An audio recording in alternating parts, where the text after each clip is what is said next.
우리 엄마 죄 없어요. 대한민국 최고의 로펌 태산의 화려한 로비가 순식간에 찬물을 끼얹은 듯 조용해졌습니다. 번쩍이는 대리석 바닥 위 덩치 큰 보안 요원들에게 팔이 붙들려 끌려나가면서도 악을 쓰는 아이. 낡아 빠진 점퍼에 꼬질꼬질한 운동화를 신은 고작 9살짜리 꼬마였습니다. 모두가 그 기막힌 광경에 혀를 차고 있을 때 로비 한가운데를 가로지르던 한 남자가 우뚝 멈춰 섰습니다. 수천억 원을 움직이는 백만장자 변호사 김현수였지요. 뭐야, 저 꼬맹이는? 미간을 찌푸리며 돌아선 현수의 눈에 믿을 수 없는 것이 들어왔습니다. 아이가 품속에서 소중하게 꺼내든 낡고 너덜너덜한 책 한 권. 이 책 쓴 아저씨 맞죠? 아저씨가 그랬잖아요. 법은 약한 사람 편이라고. 우리 엄마 변호해 주세요. 우리 엄마는 죄가 없단 말이에요. 아, 그 순간 현수는 숨이 멎는 것만 같았습니다. 꼬마가 내민 그 책은 10년 전 그가 가난한 고시생 시절 피눈물을 흘리며 썼던 바로 그 책이었으니까요. 도대체 이 9살 꼬마와 백만장자 변호사 사이엔 어떤 기막힌 인연이 숨겨져 있는 걸까요? 사연 시작 전 구독, 좋아요 눌러주시고 어디서 보고 계신지 댓글로 남겨주시면 그 발자취마다 좋은 일들이 피어나길 응원하겠습니다. 이야기는 이 소란이 있기 불과 30분 전으로 거슬러 올라갑니다. 서울 강남의 심장부, 하늘 높은 줄 모르고 솟아있는 태산 로펌 빌딩. 이곳은 대한민국에서 돈과 권력이 가장 많이 모이는 곳이라고 해도 과언이 아닙니다. 로비 천장에는 수천만 원짜리 샹들리에가 달려있고 바닥은 먼지 하나 없이 반짝이는 대리석으로 깔려 있었지요. 오가는 사람들도 하나같이 명품 정장에 거만한 표정을 짓고 있었습니다. 그 화려한 로비 한 구석에서 작은 실랑이가 벌어지고 있었습니다. 예, 꼬마야. 여기는 너 같은 애가 와서 노는 데가 아니야. 엄마 잃어버렸어? 가서 경찰서나 가봐. 안내 데스크 직원이 코를 막으며 손을 휘저었습니다. 마치 더러운 벌레라도 보는 듯한 눈빛이었지요. 그 앞에는 9살 별이가 서 있었습니다. 얼굴과 손에 먼지 얼룩 해지고 누렇게 변색된 얇은 긴팔 셔츠, 찢어지고 다른 회색빛 원피스, 찬바람에 볼은 빨갛게 터 있었지만 아이의 눈빛만은 맹수처럼 형형하게 빛나고 있었습니다. 엄마가 옷은 낡았어도 항상 깨끗하게 입고 다니라고 했지만 엄마가 끌려간 후 사건을 쫓아다니느라 몰골이 엉망이었죠. 놀러 온 거 아니에요. 김현수 변호사님 만나게 해달라니까요. 나 돈 있어요. 별이는 주머니에서 꼬깃꼬깃한 뭉치를 꺼내 데스크 위에 탁 하고 올려놓았습니다. 짤랑거리는 소리와 함께 쏟아진 건 10원짜리 동전들과 꼬질꼬질한 1000원짜리 지폐 몇 장, 그리고 배를 가른 빨간 돼지 저금통이었습니다. 참 기가 막혀서. 야, 보안요원. 여기 거짓 꼬맹이 좀 내보내. 냄새나서 영업을 할 수가 있어야지. 직원의 호출에 덩치 큰 보안요원 2명이 다가왔습니다. 그들은 아이의 양팔을 짐짝처럼 잡아 올렸지요. 나요. 놓으란 말이에요. 나 돈 냈다고요. 변호사님 부르라고요. 아이가 발버둥을 쳤지만 어른의 힘을 당해낼 수는 없었습니다. 아이의 발이 허공에서 안타깝게 허우적거렸지요. 바로 그때였습니다. 또각, 또각, 또각. 날카로운 구두 굽소리와 함께 회전문이 돌아가고 로펌의 에이스이자 승률 100%를 자랑하는 김현수 변호사가 들어왔습니다. 이탈리아산 최고급 맞춤 정장을 입고 뒤로는 수행 비서들을 거느린 그의 모습은 마치 제왕과도 같았습니다. 현수는 입구에서 들려오는 시끄러운 소리에 미간을 찌푸렸습니다. 김 실장, 로비 관리를 어떻게 하는 거야? 시장 바닥도 아니고 시끄러워서 원. 죄송합니다, 변호사님. 잡상인이 들어온 모양입니다. 바로 처리하겠습니다. 현수는 혀를 찢차며 엘리베이터 쪽으로 발걸음을 옮겼습니다. 자신의 시간은 곧 돈이었으니까요. 1분 1초도 낭비하고 싶지 않았습니다. 저런 거짓 꼬마 따위에게 줄 관심은 1도 없었지요. 그때 등 뒤에서 아이의 앙칼진 목소리가 현수의 귓가를 때렸습니다. 이거 나요. 형법 제20조 정당행위. 부당한 침해를 방해하기 위한 행위는 벌하지 않는다고 했어. 당신들 지금 나한테 불법 체포감금죄 저지르는 거야. 현수의 발걸음이 딱 하고 멈췄습니다. 형법 제20조? 정당행위? 법조인들도 판례를 찾아봐야 정확히 읊는 조항을 고작 초등학생이나 됐을까 싶은 아이가 토씨 하나 틀리지 않고 소리치고 있었던 겁니다. 로비에 있던 사람들도 모두 놀라서 하던 일을 멈추고 쳐다봤지요. 정적 속에 아이의 거친 숨소리만 들렸습니다. 현수는 천천히 몸을 돌렸습니다. 보안 요원들도 당황해서 아이를 잡고 있던 손에 힘을 풀었지요. 그 틈을 타벼리는 바닥에 떨어졌던 자신의 보물, 낡은 가방을 낚아채듯 끌어안았습니다. 그리고 가방에서 무언가를 꺼내 들었지요. 너덜너덜해져서 테이프로 칭칭 감은 책 표지. 수천 번은 넘겨봐서 손때가 새까맣게 탄 두꺼운 책. 제목은 민법 개론이었습니다. 현수의 동공이 지진이 난 듯 흔들렸습니다. 저 책은, 저 표지는 시중 서점에서는 구할 수도 없는 10년 전 고시촌 복사집에서 제본했던 바로 그 책이었기 때문입니다. 별이는 그 책을 방패처럼 앞세우고 현수를 향해 똑바로 걸어왔습니다. 9살 아이라곤 믿기지 않는 결의의 찬 눈빛이었지요. 아저씨가 김현수 변호사님이죠? 이 책, 아저씨가 쓴 거 맞죠? 현수는 아무 말도 할 수 없었습니다. 가까이서 본 아이의 책은 충격 그 자체였습니다. 얼마나 읽고 또 읽었는지 페이지마다 형광펜으로 밑줄이 빽빽하게 그어져 있었고 귀퉁이마다 아이의 비뚤배뚤한 글씨로 메모가 가득했습니다. 엄마가 그랬어요. 이 책 주인이 대한민국에서 법을 제일 잘 아는 사람이라고. 억울한 사람 구해주는 정의로운 사람이라고요. 별이는 울음을 꾹 참느라 입술을 파르르 떨며 소리쳤습니다. 우리 엄마 살인자 아니에요. 엄마는 죄가 없어요. 아저씨가 쓴 책에 다 나와 있단 말이에요. 제발, 제발 우리 엄마 좀 변호해 주세요. 현수는 멍하니 아이를 내려다보았습니다. 꼬질꼬질한 얼굴에 흐르는 눈물 자국, 터진 입술, 그리고 그 고사리 같은 손에 들린 자신의 10년 전 과거. 그 순간 현수의 가슴 깊은 곳에서 알 수 없는 통증이 밀려왔습니다. 마치 아주 오래전 잃어버렸던 심장의 한 조각이 욱신거리는 것 같은 느낌.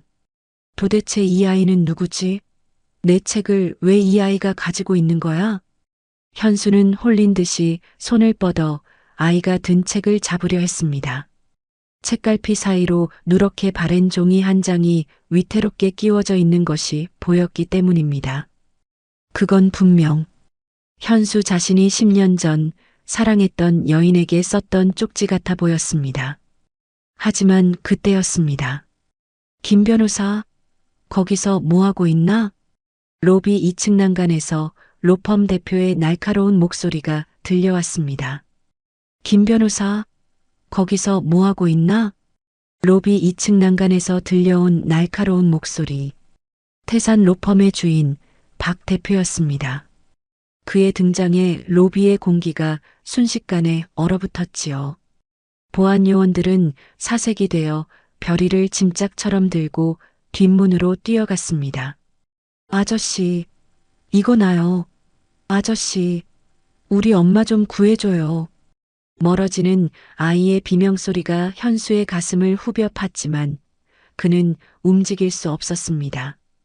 대한민국 법조계를 쥐락펴락하는 박 대표 앞에서는 그 천하의 김현수도 고개를 숙여야 했으니까요.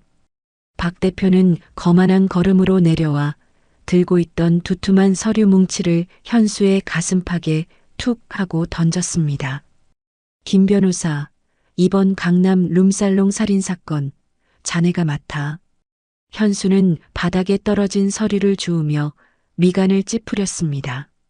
대표님, 살인사건은 형사팀 소관입니다. 그리고 이런 냄새나는 사건은 국선 전담이나 하는 일. 냄새? 박 대표가 비릿한 웃음을 흘리며 현수의 어깨를 툭툭 쳤습니다. 그 손길이 마치 오물을 털어내는 듯 경멸스러웠지요. 그리고 현수의 귀에 대고 나지막이 속삭였습니다. 왜? 싫은가?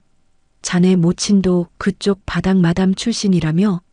핏줄은 못 속이니 자네가 그 바닥 생리는 더 잘 알 거 아니야? 잘 좀 처리해봐. 시끄럽지 않게. 쿵. 현수의 심장이 바닥으로 곤두박질 쳤습니다. 아킬레스건. 평생을 피를 토하듯 공부해서 지우려고 했던 낙인. 어머니가 술집 마담이었다는 그 천한 과거를 이 사람은 다 알고 있었던 겁니다. 주변의 변호사들이 수군거리는 소리가 들리는 것만 같았습니다. 현수의 주먹이 하얗게 질리도록 떨렸습니다. 당장이라도 저 역겨운 얼굴에 주먹을 날리고 싶었지만 그럴 수 없었습니다. 어머니가 남기고 간 10억빚 그 지긋지긋한 빚더미에서 그를 꺼내준 게 바로 이 로펌이었으니까요. 현수는 입술을 꽉 깨물어 피맛을 삼키며 고개를 숙였습니다. 알겠습니다. 제가 맞죠. 비굴했습니다. 하지만 그것이 돈의 노예가 된 자신의 현실이었지요. 현수는 떨어진 서류를 챙겨 도망치듯 엘리베이터에 올랐습니다. 닫히는 문 사이로 아까 그 꼬마 아이가 떨어뜨리고 간 10원짜리 동전 하나가 쓸쓸하게 굴러가고 있었습니다. 며칠 뒤 현수는 서울 구치소 접견실로 향했습니다. 발걸음이 천근만근 무거웠지요. 차 안에서 서류를 검토하는 내내 기분이 더러웠습니다. 피고인의 직업이 룸살롱 청소부라는 걸 봤을 때부터 이유 모를 혐오감이 치밀어 올랐기 때문입니다. 술 냄새와 싸구려 향수 냄새에 찌들어 살던 자신의 어머니, 도박빚에 쫓겨 아들의 이름으로 사채를 쓰다 비참하게 죽은 어머니, 그 지긋지긋한 기억이 되살아나는 것 같았습니다. 돈 때문에 사람을 죽여? 역시 그 바닥 사람들은 어쩔 수 없어. 구제불능이야. 현수는 이미 마음속으로 피고인을 경멸하며 접견실 문을 열었습니다. 철문이 닫히는 쇳소리가 유난히 차갑게 울렸습니다. 투명한 아크릴벽 너머 한 여자가 고개를 푹 숙인 채 앉아 있었습니다. 푸른색 수의를 입은 여자의 어깨는 짐승처럼 잔뜩 움츠러들어 있었고 깍지 낀 손은 거칠게 트어 굳은 살이 박혀 있었습니다. 현수는 의자를 거칠게 빼내어 앉으며 차가운 목소리로 말했습니다. 변호사 김현수입니다. 시간 없으니까 본론만 하죠. 검찰 측 증거가 명백해요. 흉기에서 당신 지문 나왔고 지금이라도 자백하고 형량 줄이는 게 최선입니다. 여자는 미동도 하지 않았습니다. 현수는 짜증이 확 치밀어 올랐지요. 이봐요. 내 말 안 들립니까? 고개 좀 드세요. 그제야 여자가 천천히, 아주 천천히 고개를 들었습니다. 형광등 불빛 아래 드러난 여자의 얼굴, 푸석한 피부, 세월의 풍파에 깊게 패인 주름, 그리고 생기라곤 찾아볼 수 없는 죽은 눈동자. 그런데 말입니다. 현수는 그 여자의 눈을 보는 순간 숨을 쉴 수가 없었습니다. 시간이 멈추고 주변의 소음이 먹먹해지는 현기증이 일었습니다. 잊을 수가 없었거든요. 10년 전 가난한 고시생 시절 유일하게 그를 사람답게 봐주던 눈. 현수의 낡은 운동화 끈을 묶어주며 오빠는 꼭 훌륭한 판사가 될 거야 라고 환하게 웃어주던 그 여자. 윤희? 현수의 입술이 파르르 떨렸습니다. 믿을 수가 없었습니다. 아니, 믿고 싶지 않았습니다. 10년 전 돈 많은 남자를 찾아 떠난다며 그를 비참하게 버렸던 첫사랑 윤희. 그녀가 왜 지금 살인 누명을 쓴 청소부가 되어 이 차가운 감옥에 앉아 있는 걸까요? 내가 왜 여기에 있어? 현수의 떨리는 물음에 윤희의 텅 빈 눈동자가 흔들리기 시작했습니다. 그녀도 알아본 겁니다. 대한민국 최고의 변호사가 되어 나타난 옛 연인을 말이죠. 윤희는 황급히 고개를 돌리며 몸을 떨었습니다. 사람, 잘못 보셨습니다. 변호사님, 전 살인자입니다. 그냥 빨리 재판 끝내주세요. 제발이요. 그녀의 목소리는 갈라져 있었지만 분명 윤희였습니다. 현수는 억장이 무너지는 것 같았습니다. 배신감과 연민, 그리고 알 수 없는 분노가 뒤섞여 폭발했습니다. 사람을 잘못 봐? 웃기지 마. 너 나 버리고 잘 먹고 잘 산다며. 돈 많은 남자 찾아서 떠나더니 꼴이 이게 뭐야? 고작 살인자가 되려고 날 버렸어? 현수가 아크릴 벽을 쾅 하고 내리쳤습니다. 그 소리에 윤희가 흠칫 놀라며 현수를 쳐다봤습니다. 그녀의 눈에 눈물이 그렁그렁 고여 있었지요. 그때였습니다. 윤희가 떨리는 입술을 열어 현수의 예상을 완전히 뒤엎는 말을 던졌습니다. 변호사님, 저한테 욕해도 좋아요. 다 좋은데, 혹시 로펌 로비에서 우리 별이 못 보셨나요? 제 딸이에요. 9살 난 꼬마 아이. 그 아이 못 보셨어요? 현수의 머릿속에 아까 로비에서 쫓겨나던 꼬마 아이가 스쳐 지나갔습니다. 낡은 옷, 꼬질꼬질한 얼굴, 그리고 그 아이가 목숨처럼 끌어안고 있던 낡은 법전. 아저씨가 쓴 책 맞죠? 우리 엄마 죄 없어요. 설마 그 아이가 윤희의 딸이라고? 현수가 멍하니 입을 벌리고 있을 때 윤희가 책상 위로 몸을 숙이며 다급하게 속삭였습니다. 그 눈빛은 더 이상 죄인이 아닌 새끼를 잃어버린 어미의 눈빛이었습니다. 변호사님, 부탁이에요. 우리 별이 좀 찾아주세요. 로펌을 찾아갈지도 몰라요. 어디에 맡기질 못하고 잡혀왔어요. 무슨 소리야? 윤희의 눈에서 굵은 눈물방울이 뚝 하고 떨어졌습니다. 그 아이, 변호사님 딸이에요. 접견실 안에 정적이 흘렀습니다. 현수의 심장이 쿵 하고 내려앉는 소리만이 들리는 듯 했습니다. 10년 전 사라진 여자, 9살 난 꼬마 그리고 내 딸. 모든 퍼즐 조각이 머릿속에서 어지럽게 춤을 추기 시작했습니다. 윤희의 그 한마디는 현수의 이성을 마비시키기에 충분했습니다. 현수는 구치소를 어떻게 빠져나왔는지도 모른 채 미친 사람처럼 차를 몰았습니다.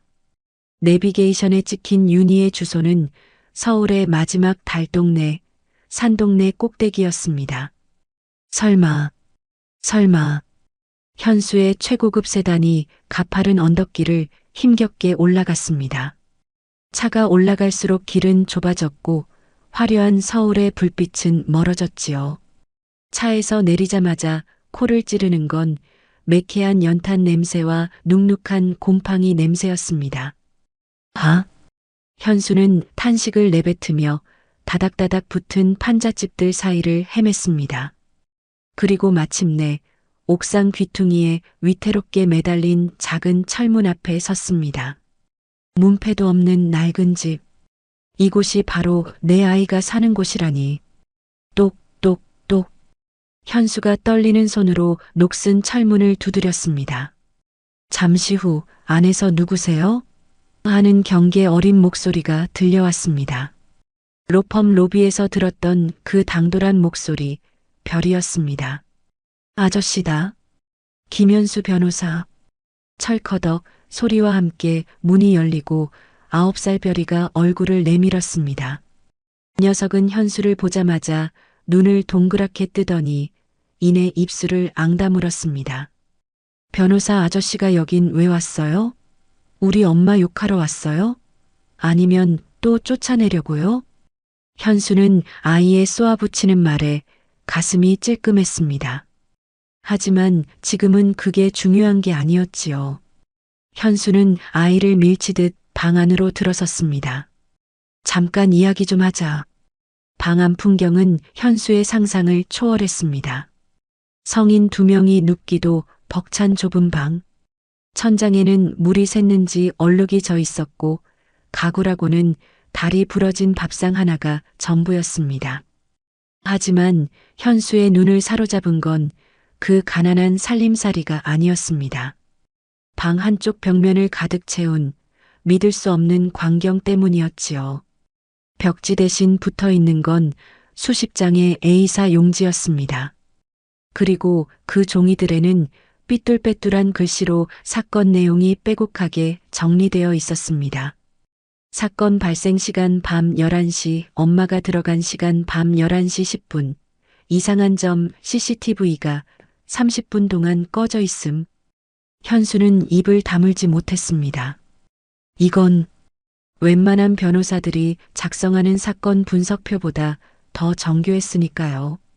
그리고 방바닥에는 현수가 10년 전 썼던 그 낡은 법전들이 너덜너덜해진 채 펼쳐져 있었습니다. 이거 내가 한 거니? 현수의 떨리는 물음에 별이는 콧방귀를 뀌며 말했습니다. 그럼요. 경찰 아저씨들은 바보예요. 내가 다 조사했어요. 별이는 밥상 위로 종이 한 장을 탁 하고 펼쳐 보였습니다. 룸살롱 뒷문 약도였습니다. 아이가 직접 가서 그렸는지 꼬질꼬질한 손때가 묻어 있었지요. 아저씨, 잘 봐요. 검사 아저씨는 엄마가 정문으로 도망갔다고 했잖아요. 근데 엄마는 다리가 아파서 빨리 못 뛰어요. 범인은 여기, 이 개구멍으로 나간 거예요. 여기 CCTV만 딱 30분이 비거든요. 이게 우연일까요? 현수는 소름이 돋았습니다. 등줄기에 식은땀이 흘렀지요. 이건 우연이 아니었습니다. 9살 아이가 찾아낸 CCTV의 공백. 그것은 경찰도, 검찰도, 심지어 변호사인 자신도 놓치고 있던 결정적인 허점이었습니다. 이건 그 장소를 아주 잘 아는 아이만의 관찰력이었습니다. 이 명석한 두뇌, 이 집요한 분석력. 현수는 눈앞의 꼬마를 멍하니 바라보았습니다. 쌍꺼풀 없는 눈매, 흥분하면 입술을 잘근잘근 씹는 버릇, 그리고 무엇보다 법을 파고드는 저 천재적인 기질, 부인할 수 없는 내 핏줄이었습니다. 유전자 검사 따위는 필요 없을 정도로 별이는 김현수의 판박이었던 겁니다. 너, 법 공부가 재밌니? 현수가 목이 메어 물었습니다. 그러자 별이의 눈빛이 반짝였습니다. 아이는 바닥에 놓인 낡은 민법개론 을품에 꼭 끌어안고 미소 지으며 말했지요. 재밌는 게 아니에요. 엄마를 지키려면 힘이 있어야 하잖아요. 엄마가 그랬어요. 이 책 주인이 대한민국에서 제일 똑똑하고 정의로운 사람이라고. 저도 이 아저씨처럼 훌륭한 판사가 돼서 억울한 사람 다 구해줄 거예요. 쿵. 현수는 그 자리에 주저앉고 싶었습니다. 자신은 돈에 미쳐 정의 따위는 팔아먹은 괴물이 되었는데 이 아이는 자신을 영웅으로 알고 자랐다니. 윤희는 아이에게 아빠에 대한 원망 대신 헛된 희망과 존경심을 심어주었던 겁니다. 현수는 끓어오르는 눈물을 억지로 참으며 아이의 머리를 쓰다듬었습니다. 그래, 넌 훌륭한 판사가 될 거야. 꼭 그렇게 될 거야. 현수는 도망치듯 옥탑방을 빠져나왔습니다. 더 이상 그 순수한 눈망울을 마주할 자신이 없었거든요. 나오면서 현수는 아이가 빗질하던 빗에서 머리카락 몇 가닥을 몰래 집어 주머니에 넣었습니다. 확인해야 했으니까요. 99%의 심증을 100%의 확신으로 바꿀 증거를. 차에 탄 현수는 미친 듯이 엑셀을 밟았습니다. 강남의 유전자 검사센터로 향하는 길, 현수의 손은 핸들을 잡을 수 없을 정도로 떨렸습니다. 제발, 제발 아니라고 해줘. 내가 내 자식을 버리고 10년 동안 떵떵거리며 살았다는 게 제발 거짓말이라고 해줘. 하지만 현수의 바람은 무참히 깨졌습니다. 긴급 의뢰로 받아본 결과지. 친자관계 성립 확률 99.9998%, 종이 위에 찍힌 숫자가 현수의 심장을 후벼 팠습니다. 차 안은 숨막히는 정적에 휩싸였습니다. 현수는 결과지를 구겨 쥐고 핸들에 머리를 박았습니다. 으아, 짐승 같은 울음소리가 터져나왔습니다. 내가 무슨 짓을 한 거야? 서연아, 윤희야. 10년 전 그날이 떠올랐습니다. 돈 많은 남자가 좋다며 매몰차게 돌아설 때 그녀가 떨고 있었다는 걸 왜 몰랐을까요?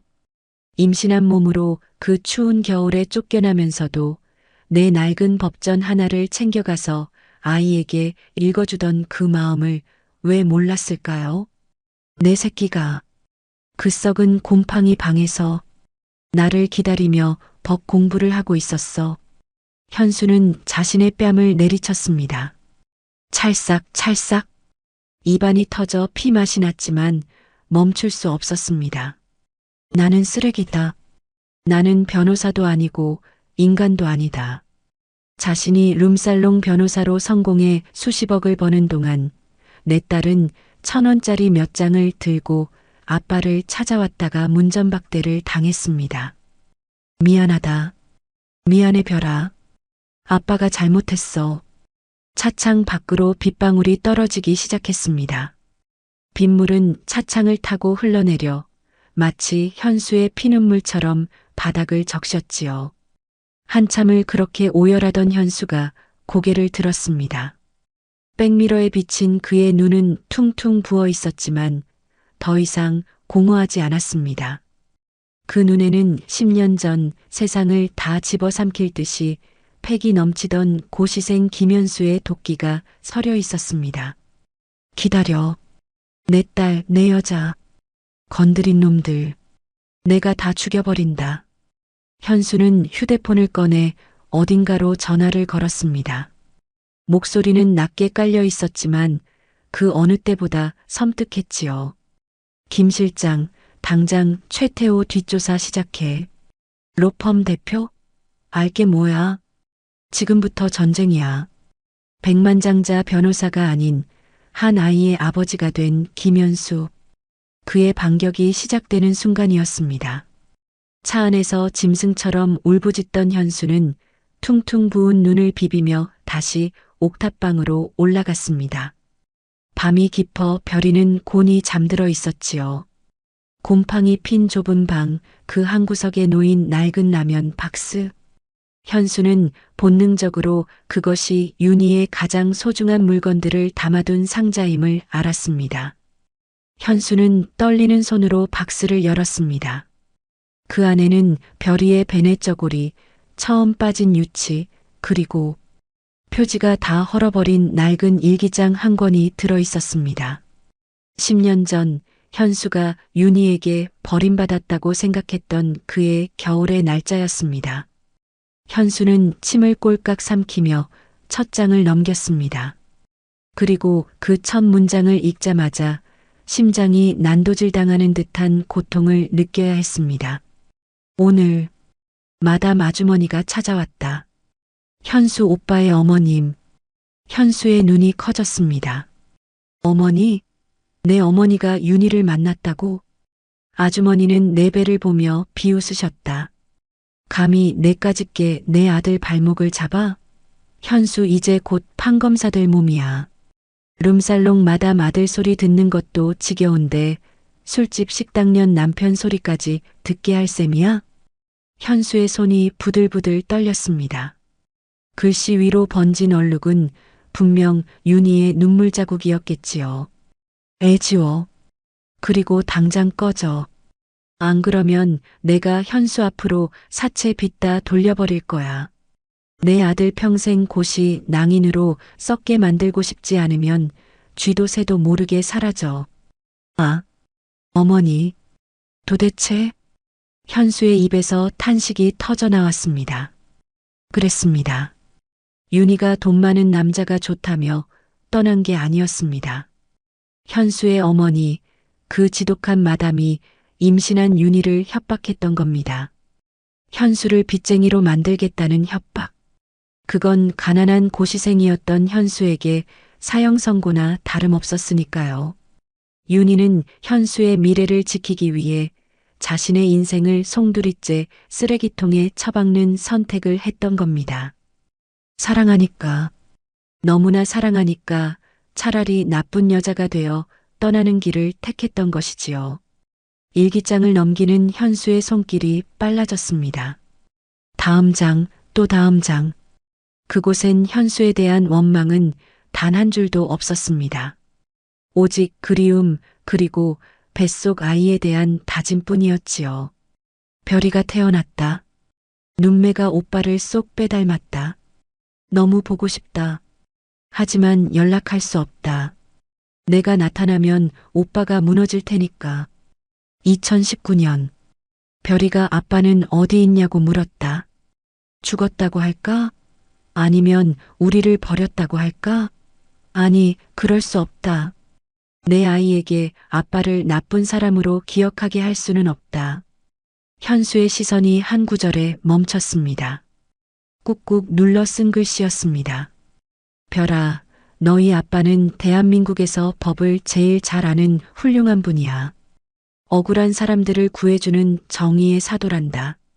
지금은 너무 바빠서 못 오지만 언젠가 꼭 별이를 데리러 오실 거야. 그러니까 우리 별이도 아빠처럼 훌륭한 사람이 돼야 해. 으흐흑. 현수는 일기장을 가슴에 품고 소리 죽여 오열했습니다.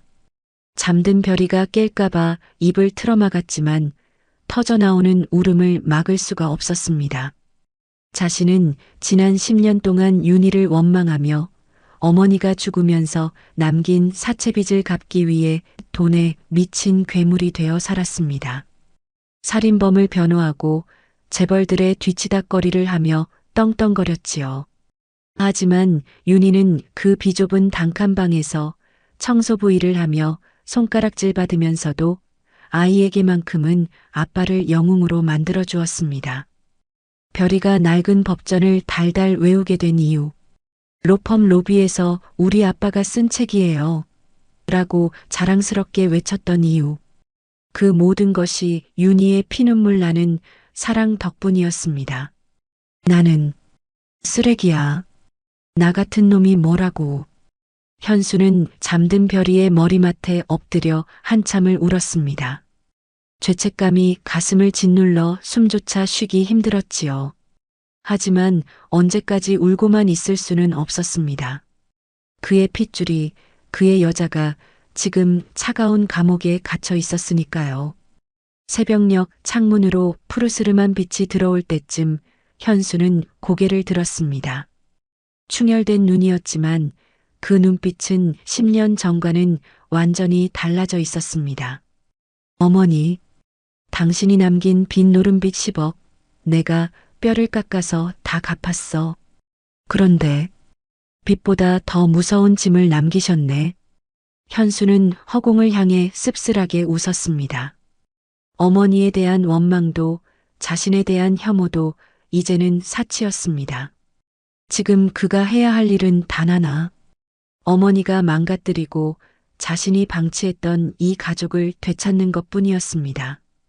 현수는 벽에 붙은 별이의 사건 분석표를 다시 보았습니다. 9살 꼬마가 찾아낸 진실의 조각들, 그리고 윤희가 지켜낸 아빠라는 이름의 무게. 현수는 양복 안주머니에서 로펌 명함을 꺼냈습니다. 태산 로펌 파트너 변호사 김현수. 번쩍이는 금박이 박힌 명함이었지요. 현수는 그 명함을 반으로 뚝 꺾어 쓰레기통에 던져버렸습니다. 그래. 이제 태산에게 김현수는 죽었어. 그는 별이의 책상에 있던 싸구려 볼펜을 집어들었습니다. 그리고 A사 용지 뒷면에 거칠게 휘갈겨 썼습니다. 한윤희의 변호인 김현수. 그것은 단순한 서류가 아니었습니다. 로펌 대표와 성진그룹, 그리고 대한민국을 지배하는 거대 권력을 향한 선전포고였습니다. 기다려, 윤희야. 그리고 별아. 아빠가 진짜 변호사가 뭔지 보여줄게. 현수는 잠든 별이의 이마에 입을 맞추고 방문을 나섰습니다. 아침 해가 떠오르고 있었습니다. 10년 만에 처음으로 현수의 아침은 돈 냄새가 아닌 사람 냄새로 시작되고 있었습니다. 다음 날 아침 현수는 말끔한 정장 차림으로 옥탑방 앞에 섰습니다. 하지만 그의 눈빛은 어제와 달랐습니다.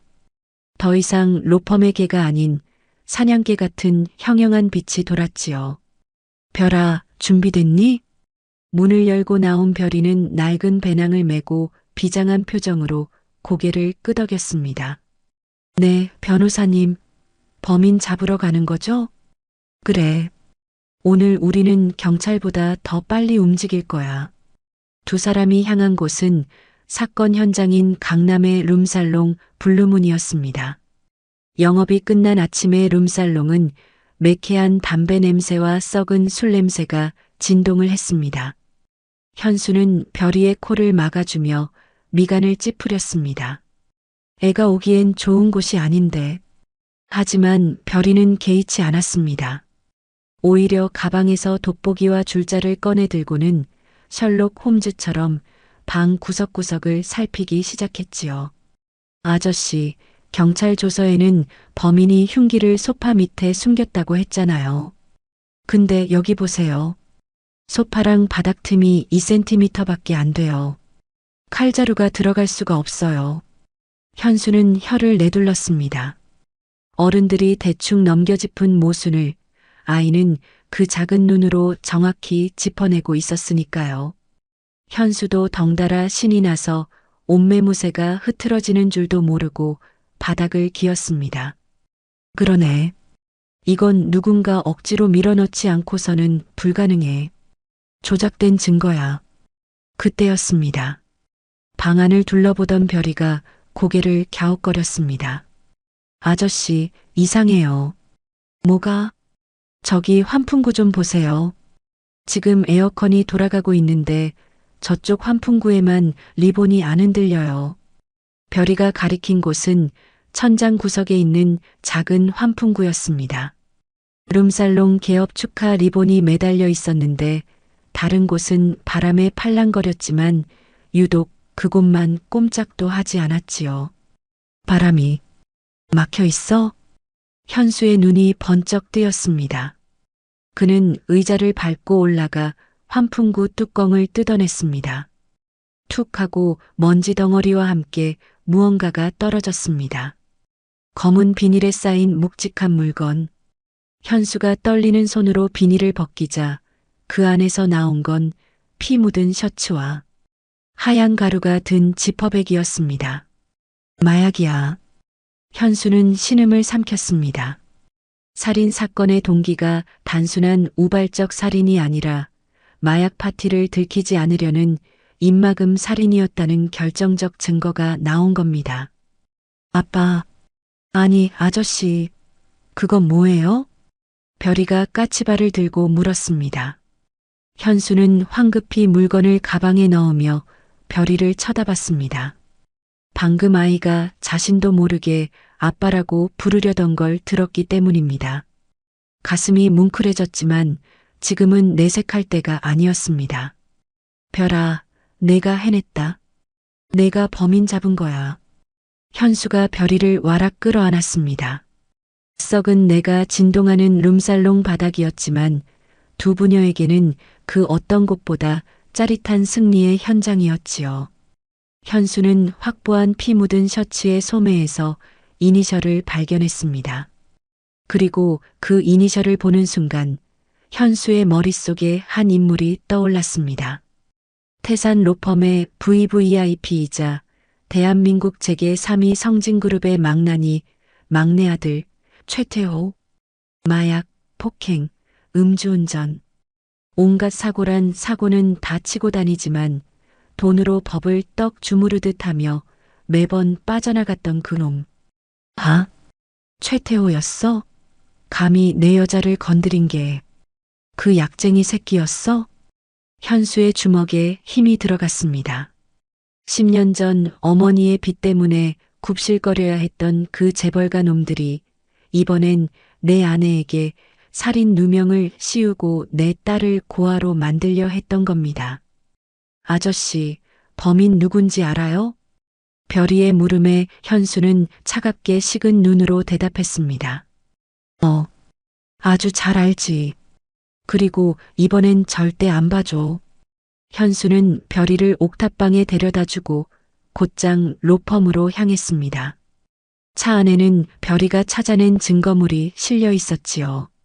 이제 더 이상 물러설 곳은 없었습니다.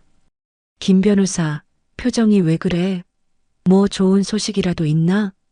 로펌 대표실. 박 대표는 최고급 골프채를 닦으며 현수를 맞이했습니다. 여유만만한 저 표정, 사람을 개취급하는 저 눈빛.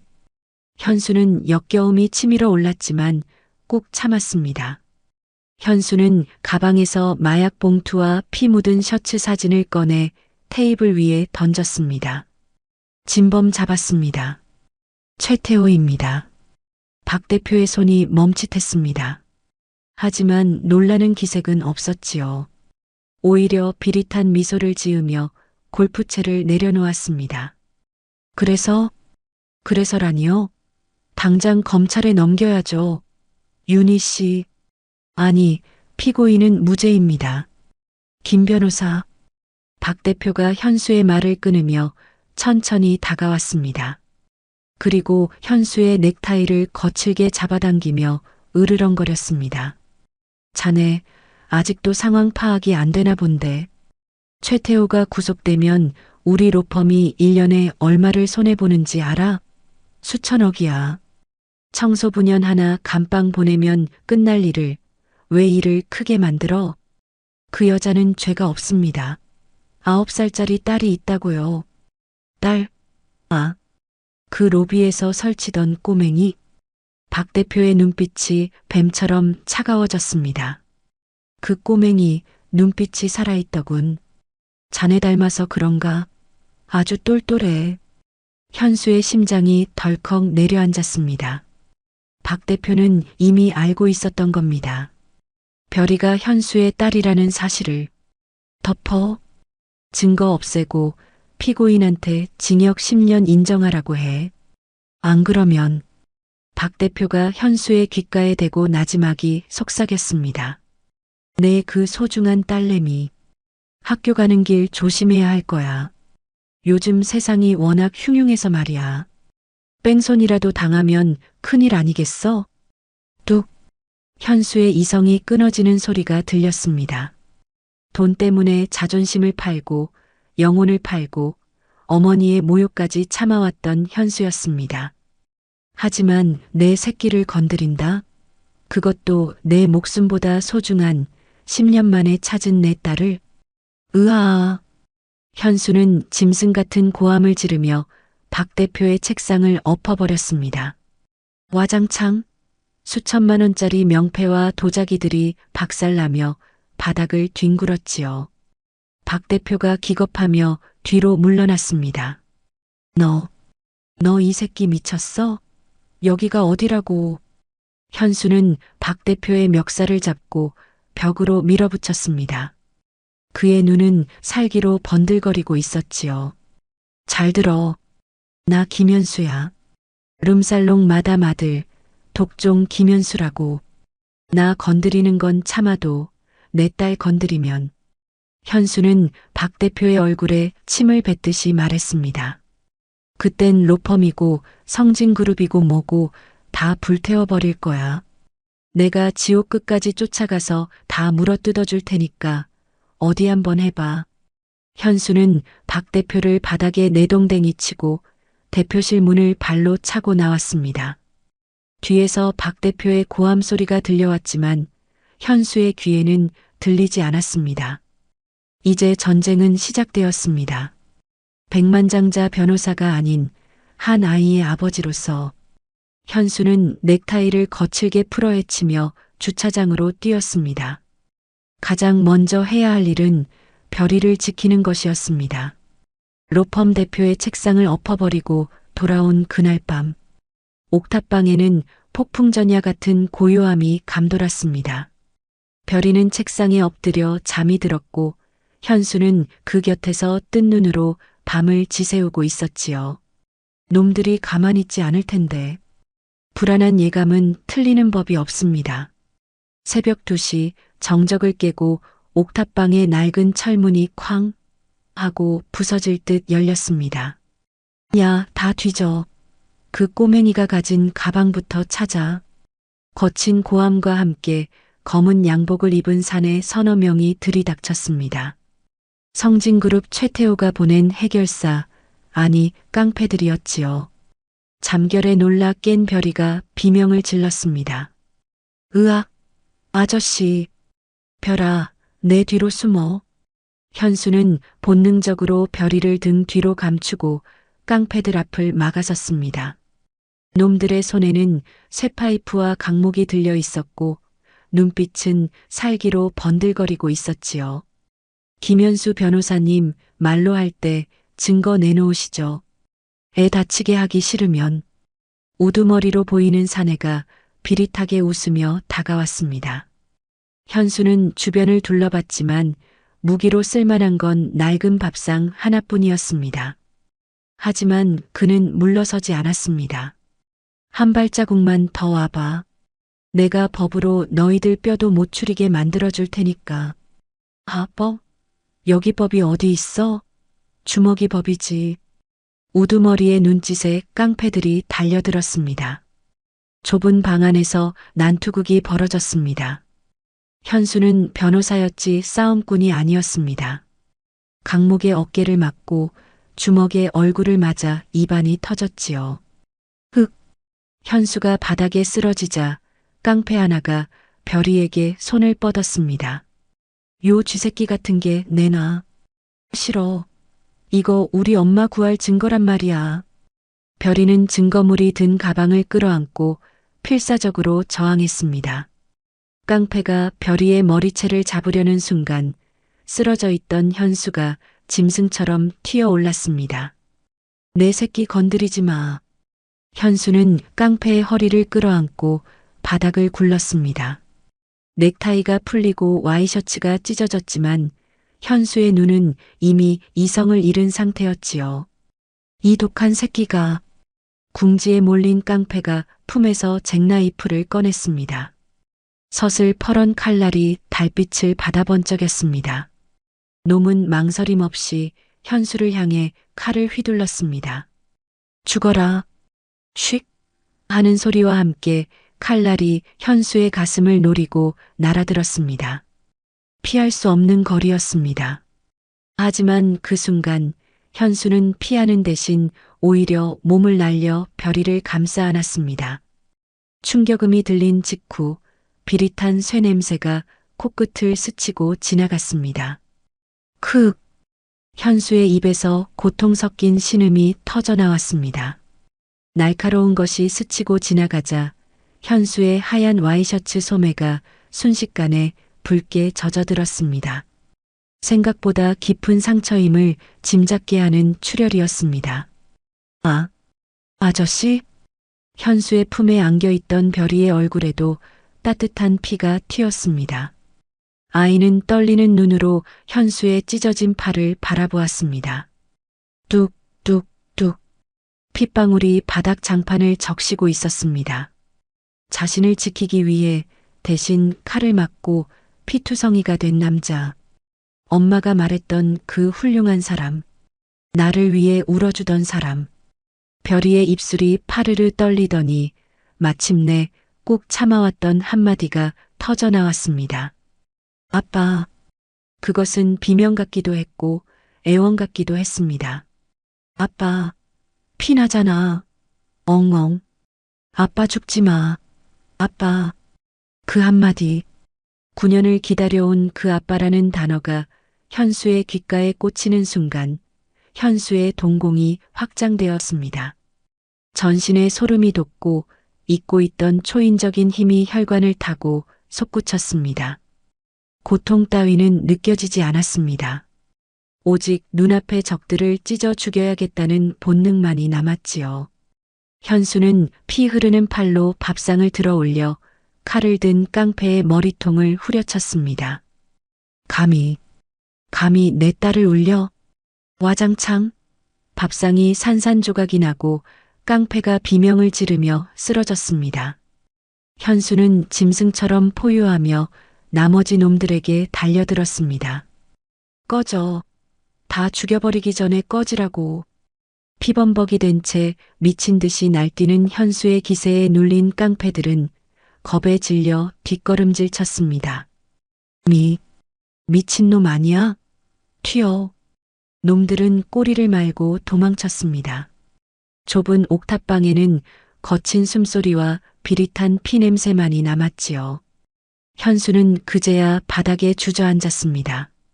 긴장이 풀리자 팔에서 극심한 고통이 밀려왔습니다. 하지만 현수는 아픈 팔 대신 멀쩡한 오른팔로 별이를 꼭 끌어안았습니다.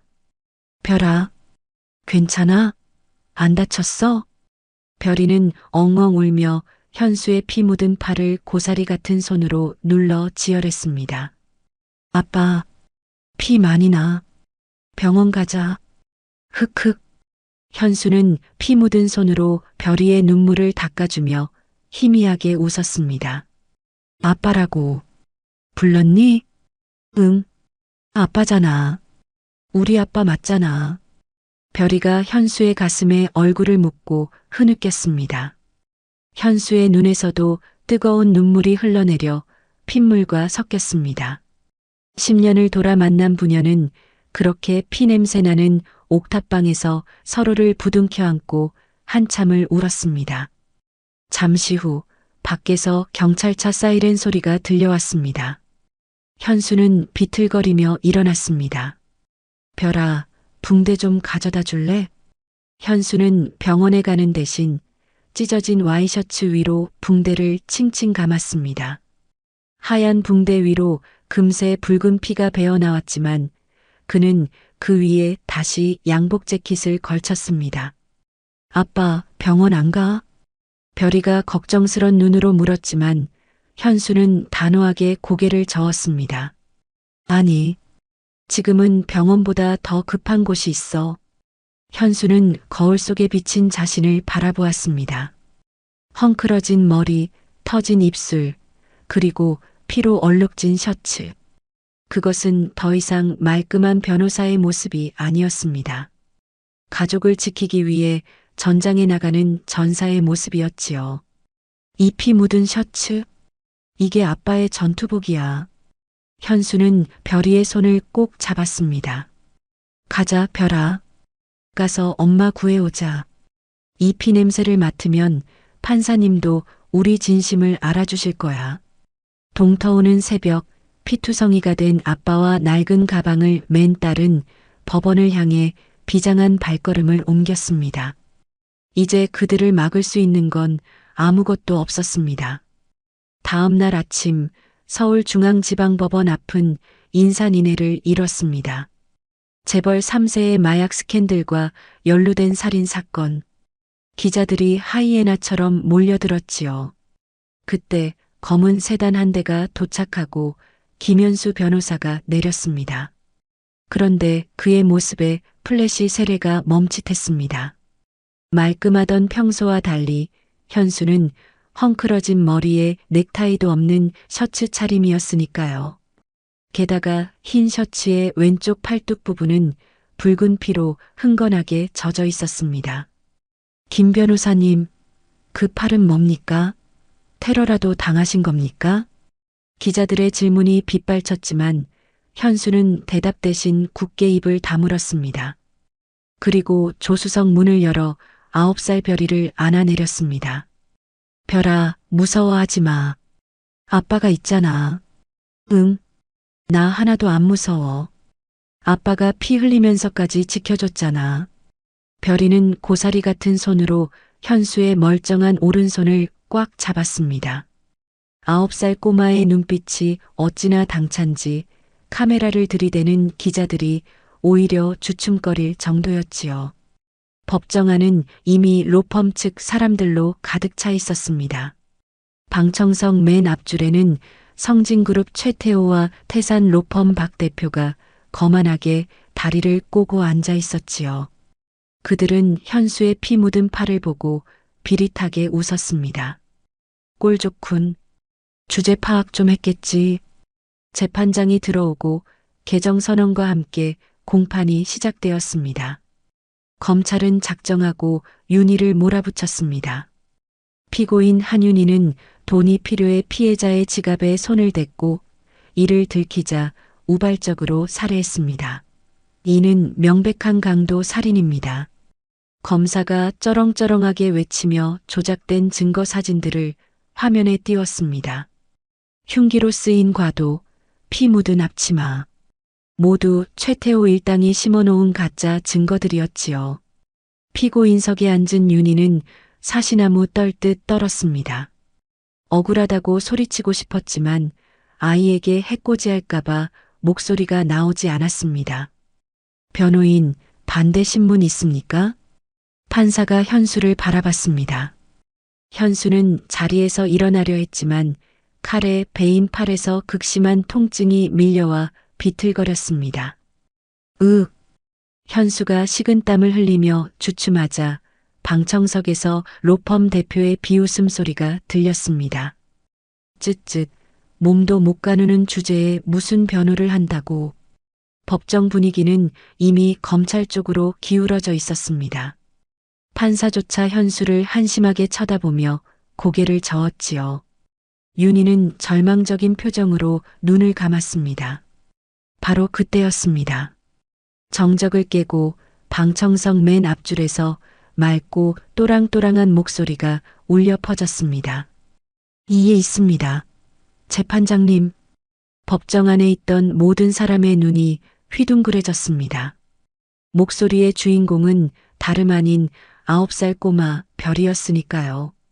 별이는 자신의 키보다 높은 방청석 의자 위로 훌쩍 올라가 섰습니다. 그리고 품에 안고 있던 낡은 법전을 번쩍 들어 올렸지요. 뭐야? 저 꼬맹이는? 판사가 당황해서 안경을 고쳐 썼습니다.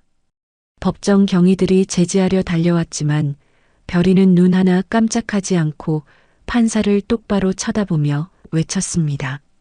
형사소송법 제308조의 2. 위법하게 수집된 증거는 증거로 할 수 없다. 아저씨. 아니 재판장님도 아시죠? 판사의 입이 떡 벌어졌습니다. 법대생들도 헷갈리는 조항을 9살 꼬마가 토씨 하나 틀리지 않고 읊었기 때문입니다. 별이는 멈추지 않았습니다. 아이는 낡은 법전을 펼쳐 검사가 제시한 증거 사진을 가리켰습니다. 검사 아저씨가 보여준 저 칼, 저거 가짜예요. 증거 능력이 없다고요. 검사가 얼굴이 벌개져서 소리쳤습니다. 이게 무슨 소란이야. 꼬마야, 여기가 어디라고 장난을 쳐? 저 칼에서 피고인 지문이 나왔어. 지문만 나오면 다예요? 별이가 콧방귀를 뀌며 받아쳤습니다. 우리 엄마는 왼손잡이예요. 밥도 왼손으로 먹고 걸레질도 왼손으로 해요. 근데 저 사진 보세요. 피해자 상처는 오른쪽에서 왼쪽으로 찔렸잖아요. 그건 오른손잡이가 찔렀다는 증거예요. 법의학 교과서 12페이지에도 나온다고요. 순간 법정에 찬물을 끼얹은 듯한 침묵이 흘렀습니다. 판사가 급히 증거 사진을 다시 들여다봤습니다. 검사도 당황해서 서류를 뒤적거렸지요. 진짜네. 방청석에서 웅성거리는 소리가 들려왔습니다. 9살 아이의 말이 맞았습니다. 누명을 씌우기 위해 급조된 증거다 보니 범인 최태호가 오른손잡이라는 사실과 윤희가 왼손잡이라는 결정적 차이를 간과했던 겁니다. 별이는 쐐기를 박듯 소리쳤습니다. 우리 아빠가 쓴 책에 다 나와 있다고요. 의심스러울 때는 피고인의 이익으로. 그것도 모르면서 무슨 재판을 해요? 와, 방청석 뒤쪽에서 시민들의 박수가 터져 나왔습니다. 로펌 대표와 최태호의 얼굴은 흑빛이 되었지요. 현수는 통증도 잊은 채 멍하니 딸을 바라보았습니다. 작은 체구에서 뿜어져 나오는 저 당당함. 어른들을 압도하는 논리. 그것은 자신이 20대 시절 정의감에 불타오르던 바로 그 모습이었습니다. 그래, 내 딸이다. 내가 못난 아비라 도망칠 때 이 아이는 법을 무기 삼아 엄마를 지키고 있었어. 현수의 가슴 속에서 뜨거운 것이 솟구쳤습니다. 그는 피 묻은 팔을 부여잡고 힘차게 일어섰습니다. 더 이상 아프지 않았습니다. 딸이 깔아준 판, 이제 아빠가 마무리할 차례였으니까요. 존경하는 재판장님. 현수의 목소리가 법정을 울렸습니다. 방금 보셨습니까? 9살 아이도 아는 이 명백한 모순을 대한민국 최고의 수사기관인 검찰만 모르고 있습니다. 아니, 모르는 척하는 거겠죠. 현수는 검사석과 로펌 대표석을 차례로 노려보았습니다. 형사소송법 제308조 위법 수집 증거 배제 법칙. 제 딸아이가 말한 대로입니다. 이 사건의 증거들은 모두 조작되었습니다. 그리고 여기 진짜 증거가 있습니다. 현수가 양복 안주머니에서 USB 하나를 꺼내 높이 들었습니다. 어젯밤 별이와 함께 목숨 걸고 지켜낸 최태호의 범행이 담긴 녹음 파일이었습니다. 이 안에는 진짜 살인범의 목소리가 들어 있습니다. 재판장님, 증거 채택을 요청합니다. 안 돼. 저거 막아. 로펌 대표가 자리에서 벌떡 일어나 소리쳤지만 이미 늦었습니다. 판사는 현수의 결연한 눈빛과 당당하게 서 있는 9살 소녀를 번갈아 보더니 고개를 끄덕였습니다. 증거조사 허가합니다. 재생하세요. 법정 스피커에서 지지직거리는 소리가 흘러나왔습니다. 그리고 곧이어 악마의 목소리가 법정을 가득 채웠습니다. 야, 청소부. 내가 뒤집었어. 안 그러면 내 딸내미 죽여버린다? 알았어? 최태호의 목소리였습니다. 방청석은 경악으로 뒤집어졌고 최태호는 비명을 지르며 뒷문으로 도망치려 했습니다. 하지만 분노한 시민들이 그를 가로막았지요. 현수는 피고인석의 윤희를 바라보았습니다. 그녀는 입을 틀어막고 하염없이 눈물을 흘리고 있었습니다. 현수는 윤희에게 그리고 방청석의 별이에게 고개를 끄덕여 보였습니다. 맞지? 아빠가 약속 지켰다. 9살 천재 소녀의 외침이 거대한 바위를 깨트린 순간이었습니다. 1차 공판에서 9살 딸의 활약으로 재판을 뒤집은 그날 오후 현수에게 돌아온 건 로펌의 무자비한 보복이었습니다. 김현수 변호사, 당신은 해고야. 그리고 회사에서 지원한 아파트, 차량, 법인카드 전부 회수한다. 로펌 대표는 기다렸다는 듯 현수의 모든 것을 빼앗았습니다. 승률 100%를 자랑하던 백만장자 변호사 김현수는 하루아침에 갈 곳 없는 신세가 되고 말았지요. 현수는 짐 가방 하나만 달랑 든 채 로펌 빌딩에서 쫓겨났습니다. 화려한 강남 거리의 선이 헛웃음이 나왔습니다. 어제까지만 해도 저 빌딩의 꼭대기에서 세상을 내려다봤는데 오늘은 길바닥 신세라니요. 하지만 현수의 발걸음은 무겁지 않았습니다. 그가 향한 곳은 별이가 기다리는 달동네 옥탑방이었으니까요. 아직은 엄마와 함께 한 곳에서 있고 싶다고 해서 기다려줬지만 내일은 안전한 집으로 아이와 옮겨야겠다고 생각했습니다. 아빠, 가파른 언덕길을 올라 대문을 열자 별이가 맨발로 뛰어나와 현수의 품에 안겼습니다. 아빠, 왜 이렇게 늦었어? 배고파 죽는 줄 알았잖아. 미안해. 아빠가 회사 정리하느라 좀 늦었어. 현수는 씁쓸하게 웃으며 좁은 방 안으로 들어섰습니다. 곰팡이 냄새가 나고 외풍이 들어오는 3평짜리 방. 수십억짜리 펜트하우스에 살던 그에게는 감옥 같은 곳이었지만 이상하게도 마음만은 그 어느 때보다 편안했습니다. 아이가 고사리 손으로 끓여온 김치찌개 냄새가 방 안을 가득 채웠습니다. 저희 때문에 다 잃어서. 아이가 미안함에 고개를 들지 못하자 현수는 숟가락을 들며 씩씩하게 말했습니다. 다 잃긴 뭘 다 잃어. 진짜 내 거는 여기 다 있는데. 밥이나 먹자. 나 배고프다. 저녁을 먹고 난 뒤 현수는 벽에 기대어 앞으로의 재판 전략을 고민하고 있었습니다. 로펌의 지원이 끊겼으니 이제는 혼자서 거대 권력과 싸워야 했습니다. 막막함에 한숨이 절로 나왔지요. 그때였습니다. 조망만한 손이 현수의 어깨 위에 올라왔습니다. 아빠, 어깨가 왜 이렇게 딱딱해? 내가 주물러 줄게. 별이었습니다. 아이는 고사리 같은 손으로 현수의 뭉친 어깨를 꾹꾹 누르기 시작했습니다. 시원하기는커녕 간지럽기만 했지만 현수의 눈시울은 붉어졌습니다. 아빠, 걱정하지 마. 내가 아빠 사무장 할게. 사무장? 응. 나 법전도 다 외웠고 글씨도 잘 쓰잖아. 아빠가 변호사하고 내가 사무장하면 우리 무적이야. 그치? 별이는 방구석에서 자신의 빨간 돼지 저금통을 들고 왔습니다. 그리고 이것 써. 내 전 재산이야. 수임료 대신 줄게. 짤랑. 아이가 내민 건 꼬깃꼬깃한 1,000원짜리 몇 장과 동전들이 가득 찬 저금통이었습니다.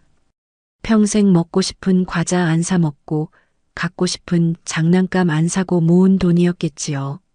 현수는 그 저금통을 받아들고 결국 참았던 눈물을 터뜨렸습니다. 수십억 수임료를 받을 때도 느껴보지 못한 묵직한 감동이었습니다. 그래. 고맙다. 우리 딸이 사무장해주면 아빠는 천군만마를 얻은 거지. 현수는 별이를 꼭 끌어안았습니다. 돈은 없어도 명예는 없어도 등 뒤에서 체온을 나눠주는 가족이 있다는 것. 그것이 진짜 행복임을 40년 만에 처음으로 깨달은 것입니다.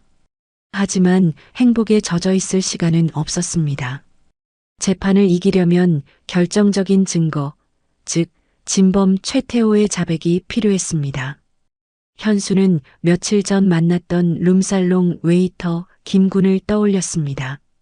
그는 사건 당일 최태호의 범행을 목격했고 몰래 녹음까지 해둔 유일한 증인이었지요. 하지만 성진그룹의 보복이 두려워 입을 굳게 다물고 잠적해버린 상태였습니다. 그 친구 마음을 돌려야 하는데. 현수가 머리를 싸매고 고민하자 꼬마 사무장 별이가 연필을 깎으며 나섰습니다. 아빠, 내가 편지 쓸게. 그 오빠도 엄마가 있을 거 아니야. 내가 진심으로 말하면 들어줄 거야. 별이는 공책을 찢어 삐뚤빼뚤한 글씨로 편지를 써내려갔습니다. 현수는 애들 장난이 통하겠어? 라고 생각했지만 지푸라기라도 잡는 심정으로 별이의 편지를 웨이터가 숨어있는 고시원 문틈에 끼워두고 왔습니다. 그리고 다음 날 밤 현수의 낡은 폴더폰이 진동했습니다. 발신자 표시 제한. 현수는 떨리는 손으로 전화를 받았습니다. 여보세요? 변호사님. 웨이터 김군의 목소리였습니다. 목소리는 물기에 젖어 떨리고 있었지요. 꼬마가 쓴 편지 받습니다. 우리 아빠는 좋은 사람이에요. 우리 엄마 좀 살려주세요. 라고 썼더라고요. 수화기 너머로 훌쩍이는 소리가 들렸습니다. 저도 시골에 계신 홀어머니 생각나서 한참 울었습니다. 제가 돕겠습니다. 그 녹음 파일 제가 가지고 있습니다. 감사합니다. 정말 감사합니다. 현수는 전화를 끊고 환호성을 질렀습니다. 별이가 해낸 겁니다. 백만장자 변호사의 논리가 아니라 9살 아이의 투박한 진심이 굳게 닫힌 증인의 마음을 여는 열쇠가 된 것이지요. 별아, 내가 해냈다. 우리 사무장님이 해냈어. 현수는 자고 있던 별이를 깨워 번쩍 들어 올렸습니다. 좁은 옥탑방이 떠나갈 듯한 웃음소리가 밤하늘로 퍼져나갔습니다. 이제 반격의 준비는 끝났습니다. 드디어 결심 공판의 날이 밝았습니다. 서울중앙지방법원 앞은 새벽부터 진을 친 기자들로 발 디딜 틈이 없었습니다. 재벌 3세의 마약살인 의혹, 그리고 9살 소녀의 법정 활약상까지 더해져 온 국민의 이목이 쏠린 세기의 재판이었으니까요. 오전 9시 50분, 검은색 벤틀리 한 대가 미끄러지듯 들어왔습니다. 로펌 박 대표와 성진그룹 최태호가 내렸지요. 그들은 수천만 원짜리 명품 정장을 빼입고 거만한 표정으로 기자들을 향해 손을 흔들었습니다. 증거요? 다 조작된 겁니다. 오늘 무죄 판결 받고 나오겠습니다. 최태호는 여유만만했습니다. 돈으로 매수한 증인들, 조작된 증거들, 그리고 대한민국 최고의 로펌이 뒤를 봐주고 있었으니 무서울 게 없었겠지요. 그때였습니다. 택시 한 대가 법원 앞에 멈춰 섰습니다. 문이 열리고 내린 사람은 김현수 변호사였습니다. 그런데 그의 모습이 예전과는 완전히 달랐습니다. 윤기 흐르던 이탈리아산 맞춤 정장 대신 소매 끝이 달아빠진 낡은 양복을 입고 있었으니까요. 10년 전 그가 사법연수원을 수료할 때 입었던 그 양복이었습니다. 머리에는 왁스칠 대신 단정한 가르마를 탔고 손에는 명품 서류 가방 대신 낡은 보자기에 싼 서류 뭉치가 들려 있었습니다. 하지만 가장 눈에 띄는 건 그의 왼손을 꼭 잡고 있는 꼬마 사무장 별이었습니다. 김 변호사님, 그 차림은 뭡니까? 승산이 있다고 보십니까? 기자들이 마이크를 들이댔습니다. 현수는 별이의 손을 더 꽉 잡으며 담담하게 웃었습니다. 옷이 낡았다고 진실까지 낡은 건 아니니까요. 오늘은 제 딸아이에게 부끄럽지 않은 아빠로서 섰습니다. 현수와 별이는 당당하게 법정으로 걸어 들어갔습니다. 그 뒷모습은 초라해 보였지만 그 어떤 거인보다 커 보였지요. 법정 안 피고인석에 앉은 윤희가 두 사람을 보며 눈시울을 붉혔습니다. 현수는 눈짓으로 윤희를 안심시켰습니다. 걱정 마. 오늘로 다 끝낼 거야. 재판이 시작되었습니다. 로펌 박 대표는 노련했습니다. 증인들을 압박하고 화려한 언변으로 배심원들을 현혹시켰지요. 존경하는 재판장님, 이 사건은 가난한 청소부가 돈을 노리고 벌인 우발적 범행임이 명백합니다. 저 아이를 앞세운 감성파리에 속으시면 안 됩니다. 박 대표의 변론에 배심원들이 술렁거렸습니다. 최태호는 회심의 미소를 지으며 다리를 떨고 있었지요. 승기가 그들에게 넘어가는 듯 했습니다. 그때 현수가 자리에서 일어났습니다. 변호인, 최후 변론하세요. 판사의 말에 현수는 고개를 저었습니다. 최후 변론 전에 새로운 증거를 제출하겠습니다. 새로운 증거? 이제 와서 뭘 또? 박 대표가 코웃음을 쳤지만 현수는 품 안에서 작은 녹음기 하나를 꺼내 들었습니다. 며칠 전 웨이터 김군이 목숨 걸고 건네준 바로 그 녹음기였지요. 이 안에는 사건 당일 진짜 범인의 목소리가 담겨 있습니다. 이에 있습니다. 출처가 불분명한 녹취록은 증거로 쓸 수 없습니다. 박 대표가 기겁하며 소리쳤지만 현수는 물러서지 않았습니다.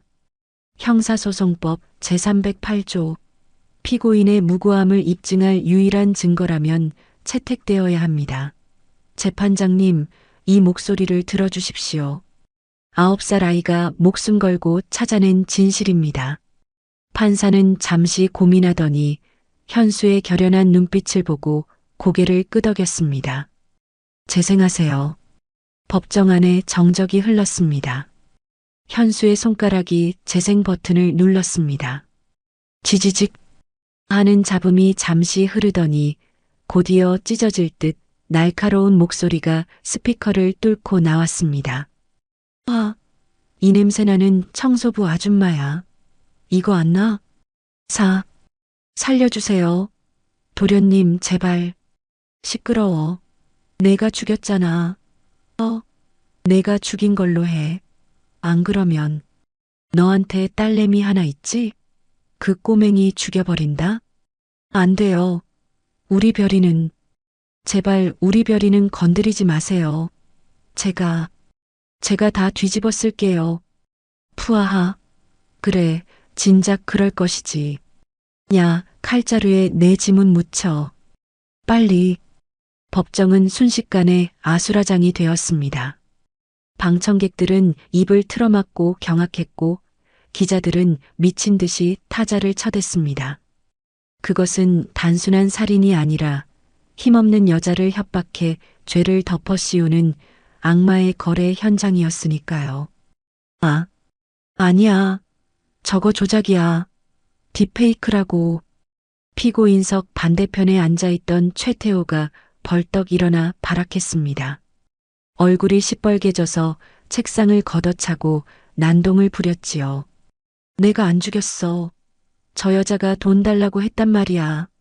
박 대표, 뭐 하는 거야? 빨리 저거 꺼. 하지만 최태호의 그 발악이야말로 녹음 속 목소리가 본인임을 증명하는 꼴이었습니다. 박 대표는 사색이 되어 자리에 주저앉았습니다. 모든 게 끝났음을 직감한 것이지요. 방청석에 앉아있던 시민들이 야유를 퍼붓기 시작했습니다. 저런 천벌을 받을 놈. 돈이면 다냐? 내 엄마를 협박해? 사형시켜라. 판사는 망치를 두드리며 정숙을 외쳤지만 분노한 민심을 잠재울 수는 없었습니다. 현수는 녹음기를 내려놓고 떨고 있는 최태호를 차갑게 노려보았습니다. 들리나? 이게 내가 짓밟으려 했던 사람들의 목소리다. 그리고 방청석 맨 앞줄 별이에게 시선을 돌렸습니다. 별이는 두 손을 모으고 펑펑 울고 있었습니다. 무서워서가 아니었습니다. 녹음기에서 흘러나온 엄마의 목소리, 자신을 살리기 위해 기꺼이 살인자가 되겠다고 울부짖던 엄마의 사랑을 들었기 때문이었지요. 엄마, 엉엉, 엄마. 별이의 울음소리가 법정을 울렸습니다. 그 울음소리는 그 어떤 변론보다 강력하게 판사와 배심원들의 심장을 파고들었습니다. 다윗이 던진 돌멩이 하나가 마침내 거대한 골리앗의 이마를 명중시킨 것입니다. 최태호의 추악한 전체 육성이 담긴 녹음 파일이 재생된 후 법정은 그야말로 충격의 도가니였습니다. 방청석에서는 욕설과 야유가 터져나왔고 로펌 박 대표는 사색이 되어 변호인석에 주저앉아 있었습니다. 판사는 어수선한 장례를 정리하기 위해 의사봉을 두드렸습니다. 정숙하세요. 피고인 측 변호인 최후 변론하십시오. 모두의 시선이 김현수에게 쏠렸습니다. 피 묻은 셔츠 위에 낡은 양복을 걸친 초라한 행색의 변호사. 하지만 그의 눈빛만큼은 그 어느 때보다 맑고 깊었습니다. 현수는 천천히, 아주 천천히 변호인석에서 걸어 나왔습니다. 그리고 판사석이 아닌 피고인석을 향해 돌아섰습니다. 그곳에는 10년의 세월을 감옥 같은 가난 속에서 버텨온 윤희와 그 곁을 지키고 있는 9살 딸 별이가 있었습니다. 현수는 그들을 바라보며 깊은 숨을 들이마셨습니다. 존경하는 재판장님. 현수의 목소리는 작았지만 떨리고 있었습니다. 저는 오늘 피고인을 변호하기 위해 이 자리에 선 것이 아닙니다. 그게 무슨 소립니까? 판사가 의아해하며 묻자 현수는 씁쓸한 미소를 지으며 말을 이었습니다. 저는 오늘 제 죄를 자백하러 왔습니다. 여기 있는 피고인 한윤희 씨는 죄가 없습니다. 진짜 죄인은 법복을 입고 거들먹거렸던 저 김현수입니다. 법정 안에 다시 한번 정적이 흘렀습니다. 현수는 주먹을 꽉 쥐었습니다. 10년 전이었습니다. 가난이 싫어서 어머니가 남긴 빚이 무서워서 저는 제 목숨보다 소중했던 여자를 버렸습니다. 그녀가 제 아이를 가졌다는 사실조차 모른 척하고 돈 많은 의뢰인들의 뒤치다꺼리나 하며 비겁하게 도망쳤습니다. 현수의 시선이 별이에게 닿았습니다. 아이는 영문도 모른 채 맑은 눈으로 아빠를 올려다보고 있었지요. 제가 펜트하우스에서 양주를 마시며 성공을 자축할 때 이 여자는 곰팡이 핀 단칸방에서 제 아이를 낳았습니다.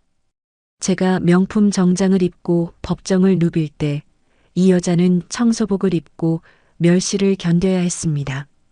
그러면서도 현수의 목소리가 울먹임으로 끊겼습니다.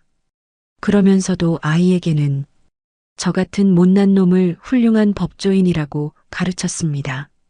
아빠는 정의로운 사람이다. 아빠를 존경해라. 그렇게 가르쳤습니다. 현수는 더 이상 서 있을 수가 없었습니다. 다리에 힘이 풀려서가 아니었습니다. 죄책감이라는 무거운 짐이 그의 어깨를 짓눌렀기 때문이지요. 쿵! 둔탁한 소리와 함께 현수가 피고인석 맨바닥에 무릎을 꿇었습니다. 대한민국 승률 1위, 콧대 높기로 유명했던 백만장자 변호사가 살인 누명을 쓴 청소부 앞에서 무릎을 꿇은 겁니다. 현수 씨, 아빠. 윤희가 놀라서 입을 틀어막았고 별이가 자리에서 벌떡 일어났습니다. 현수는 바닥에 머리를 조아리며 오열했습니다. 미안해. 윤희야, 정말 미안해. 내가 죄인이야. 그의 눈물이 법정 바닥으로 뚝뚝 떨어져 젖어 들어갔습니다. 재판장님, 보십시오. 저 아이를 보십시오. 현수가 고개를 들어 별이를 가리켰습니다. 고작 9살입니다. 다른 아이들이 동화책을 읽을 나이에 이 아이는 아빠가 쓴 낡은 법전을 달달 외웠습니다. 엄마를 지키겠다고 그 고사리 같은 손으로 증거를 모으고 법리를 공부했습니다. 현수는 가슴을 주먹으로 쳤습니다. 펑, 펑 소리가 날 정도로 세게. 자식이 부모를 지키기 위해 법전을 외울 때 법을 가장 잘 안다는 아비란 놈은 도망칠 궁리만 했습니다. 로펌 대표의 협박이 무서워서 내 아니가 걱정되어서 내 새끼를 고아로 만들 뻔했습니다. 현수의 절규는 법정의 높은 천장을 뚫고 사람들의 가슴에 박혔습니다. 방청석 여기저기서 훌쩍이는 소리가 들리기 시작했습니다. 냉철해 보이던 판사조차 안경을 벗고 눈가를 훔쳤습니다. 현수는 붉게 충혈된 눈으로 판사를 올려다보았습니다. 그것은 변호사의 눈빛이 아니었습니다. 가족을 살려달라고 애원하는 가장의 눈빛이었습니다. 재판장님, 법은 약한 자를 보호하기 위해 존재하는 것이라 배웠습니다. 하지만 저는 그 법을 이용해 강한 자들의 배만 불려주었습니다. 그 죄값 제가 평생 갚겠습니다. 현수는 다시 한번 윤희와 별이를 향해 절을 했습니다. 부디 제 아내와 제 딸에게는 자유를 주십시오. 그녀가 지키려 했던 건 살인의 비밀이 아니라 바로 제 핏줄이었습니다. 그 숭고한 희생을 부디 정상 참작해 주십시오. 현수의 마지막 말이 끝나자 법정은 눈물바다가 되었습니다.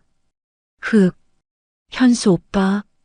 윤희는 참았던 울음을 터뜨리며 현수의 어깨를 감싸 안았습니다. 별이도 아빠 울지 마 하며 현수의 목에 매달렸지요. 피 묻은 셔츠를 입은 아빠와 죄수복을 입은 엄마 그리고 그들을 안아주는 어린 딸.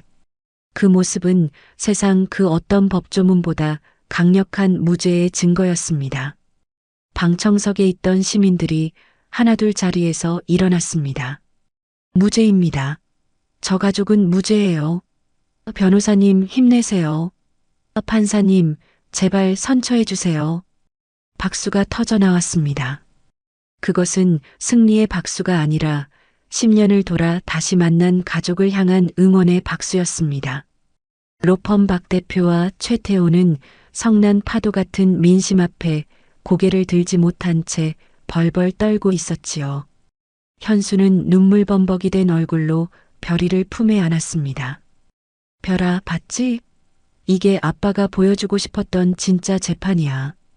법은 기술이 아니라 사람을 살리는 마음이란다. 증거도 확실하고 감정의 호소까지 했으니 이제 모든 결정은 판사에게 넘어갔습니다. 현수의 처절한 참회가 끝나고 법정에는 무거운 침묵이 흘렀습니다. 판사는 안경을 고쳤으며 잠시 눈을 감았다 떴습니다.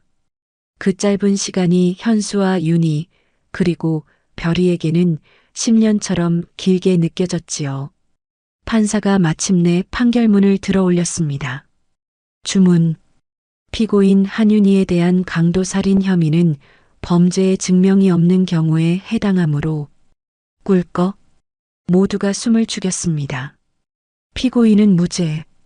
이에 무죄를 선고한다. 탕, 탕, 탕. 의사봉소리가 법정을 쩌렁쩌렁 울렸습니다. 또한 증거인멸 및 위증교사, 살인 혐의가 명백한 증인 최태호를 법정 구속한다. 법정 경위 당장 구속하세요. 와. 그 순간 방청석에서 함성이 터져 나왔습니다. 마치 10년 묵은 체증이 싹 내려가는 듯한 환호성이었지요. 시민들은 자리에서 일어나 박수를 쳤고 어떤 이들은 서로 얼싸안고 눈물을 흘리기도 했습니다. 피고인석에 있던 윤희는 다리에 힘이 풀려 주저앉았습니다. 무죄래. 우리 딸도 무사한 거지. 그녀의 떨리는 손을 현수가 꽉 잡아주었습니다. 그래, 윤희야. 끝났어. 이제 다 끝났어. 엄마. 방청석 맨 앞줄에 있던 별이가 튀어나갔습니다. 법정 경위들도 이번만큼은 아이를 막지 않았지요. 별이는 그대로 피고인석으로 달려들어 윤희의 품에 안겼습니다. 엄마, 내가 뭘 했어? 아빠가 구해준다고 했잖아. 으앙. 그동안 어른스럽게 법전을 외우고 증거를 찾던 천재 소녀의 모습은 온데간데 없었습니다. 그저 엄마가 그리워 울음을 터뜨리는 9살 꼬마 아이만 있을 뿐이었지요. 별아, 우리 아기. 엄마가 미안해. 윤희는 수갑이 풀린 자유로운 두 손으로 별이를 부서져라 껴안았습니다. 그 위로 피 묻은 셔츠를 입은 현수가 두 사람을 동시에 감싸 안았습니다. 커다란 아빠의 품, 따뜻한 엄마의 품, 그리고 그 사이에서 사랑받는 아이. 10년 전 룸살롱 마담의 협박과 가난 때문에 찢어졌던 가족이 비로소 하나가 되는 순간이었습니다. 별이는 눈물범벅이 된 얼굴로 현수와 윤희의 손을 끌어당겨 맞잡게 했습니다. 아빠, 이제 엄마 손 놓지 마. 절대로 놓으면 안 돼. 알았지? 현수는 윤희의 거친 손을 자신의 뺨에 비비며 맹세했습니다. 그래, 약속할게. 죽는 날까지, 아니 죽어서도 이 손 절대 안 놓을게. 새 식구의 뜨거운 포옹을 보며 판사도 서기들도 심지어 무뚝뚝한 교도관들조차 눈시울을 붉혔습니다. 법은 차가웠지만 그 법이 지켜낸 사랑은 그 무엇보다 뜨거웠으니까요. 반면 법정 반대편에서는 추악한 비명이 들려왔습니다. 이거나 내가 누군지 알아? 우리 아빠가 성진그룹 회장이야. 너네 다 죽었어. 최태호가 법정 경위들에게 끌려가며 발악을 했습니다. 하지만 시민들이 던진 물병과 야유 소리에 그의 목소리는 묻혀버렸지요. 로펌박 대표 역시 넋이 나간 표정으로 앉아 있다가 검찰 수사관들에게 체포되었습니다. 박진수 씨, 당신을 증거인멸교사 및 범인 도피 혐의로 긴급 체포합니다. 수갑이 채워지는 순간 박 대표의 눈이 현수와 마주쳤습니다. 그는 도끼 어린 눈으로 현수를 노려보며 소리쳤습니다. 김현수, 내가 이긴 것 같지? 천만에. 넌 이제 변호사 바닥에서 끝이야. 빈털터리 거지로 살게 해주마. 현수는 가족들을 뒤로하고 천천히 박 대표에게 다가갔습니다. 그리고 그의 귀에 대고 나지막이 하지만 뼈 있는 한마디를 던졌습니다. 대표님, 아직도 모르시겠습니까? 뭐? 현수는 품에서 별이가 줬던 꼬깃꼬깃한 1,000원짜리 지폐 한 장을 꺼내 박 대표의 양복 주머니에 꽂아주었습니다. 당신들이 수천억 원으로 산 법 기술은 고작 9살 아이의 진심 하나를 이기지 못했습니다. 돈으로 판사는 살 수 있어도 아비의 심장은 살 수 없는 법이니까요. 이놈이 가서 죗값이나 치르시죠. 아, 변호사는 필요 없을 겁니다. 제가 싹 다 구속시키라고 증거를 넘겼거든요. 현수의 통쾌한 한 방에 박 대표는 거품을 물고 쓰러질 듯 끌려나갔습니다. 악인들의 퇴장은 초라했고 비참했습니다. 잠시 후 현수는 별이와 윤희의 손을 양손에 잡고 법원 정문을 나섰습니다. 쏟아지는 햇살이 새 식구를 비추었습니다. 10년 동안 어둠 속에 갇혀있던 그들에게 드디어 눈부신 봄날이 찾아온 것입니다. 아빠, 우리 이제 어디가? 별이가 해맑게 물었습니다. 현수는 피 묻은 셔츠 따위는 신경 쓰지 않는다는 듯 환하게 웃으며 대답했습니다.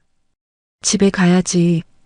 우리 가족이 다 함께 진짜 우리 집으로. 그로부터 1년이라는 시간이 흘렀습니다. 서울의 한 재래시장, 고소한 참기름 냄새와 시끌벅적한 사람 소리가 가득한 그곳에 아주 특별한 간판 하나가 걸렸습니다. 서현 법률사무소, 무료 법률 상담, 수임료 국밥 한 그릇. 화려한 강남 빌딩 숲이 아닌 상가 건물의 2층에 둥지를 튼 이 사무소의 주인은 바로 김현수 변호사였습니다. 10년 전 그가 선물했던 법전의 주인, 윤희의 이름을 딴 사무소였지요. 변호사 양반, 나왔어. 사무실 문이 벌컥 열리고 시장 떡집 할머니가 갓 쪄낸 시루떡을 한 보따리 들고 들어왔습니다. 아이고 할머니, 또 뭘 이런 걸 가져오셨어요. 지난번에 주신 것도 아직 다 못 먹었는데. 현수가 낡은 양복 소매를 걷어붙이며 웃음을 터뜨렸습니다. 지난번에 건물주가 월세 올린다고 난리 쳤을 때 변호사 양반이 법대로 딱 해결해줬잖아. 고마워서 그렇지. 돈은 없고 떡이라도 많이 먹어. 하하, 이게 돈보다 더 귀한 수입료죠. 잘 먹겠습니다. 현수는 할머니가 건넨 떡을 한 입 베어 물었습니다. 입가에 묻은 콩고물을 털어내는 그의 얼굴은 수천억 원짜리 소송을 이겼을 때보다 훨씬 더 환하고 편안해 보였습니다. 사실 10년 전 묻어둔 주식이 대박이 나 통장 잔고는 넉넉했지만 그는 여전히 명품 정장 대신 소매가 해진 편한 셔츠를 고집했습니다. 이제 그에게 중요한 건 돈이 아니라 동네 사람들의 억울함을 풀어주는 진짜 변호사, 시장통의 영웅으로 사는 기쁨이었으니까요. 아빠, 나왔어. 학교가 파하자마자 가방을 맨 별이가 사무실로 뛰어들어왔습니다. 1년 사이 키가 훌쩍 큰 별이는 이제 제법 의젓한 사무장 태가 났습니다. 우리 사무장님 오셨나? 오늘 학교에선 별일 없었고 오늘 대박 사건 있었어. 민수랑 철수가 운동장 사용권 가지고 싸웠거든. 그래서 내가 딱 판결 내려줬지. 별이는 가방에서 주섬주섬 수첩을 꺼내더니 짐짓 엄숙한 표정으로 말했습니다. 민수는 점심시간 10분 먼저 쓰고 철수는 나머지 20분 쓰라고 했어. 민법상 공유물의 분할 원칙을 적용한 거지. 애들이 나보고 꼬마 솔로몬이래. 푸아하. 현수는 배를 잡고 웃었습니다. 9살 꼬마가 민법을 들먹이며 친구들의 싸움을 중재하다니요.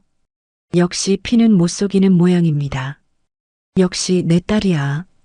나중에 아빠보다 더 훌륭한 법조인이 되겠는걸? 그때 주방에서 앞치마를 두른 윤희가 나왔습니다. 이제는 죄수복도 청소복도 아닌 단정하고 예쁜 원피스를 입은 그녀의 얼굴엔 생기가 돌고 있었습니다. 두 부녀가 또 법 타령이네. 밥이나 먹어요. 오늘 저녁은 된장찌개야. 우와, 엄마표 된장찌개다. 해가 뉘엿뉘엿 지고 사무실 문을 닫았습니다. 엘리베이터를 타고 현수가 매입한 빌딩의 가장 높은 층으로 올라갔죠.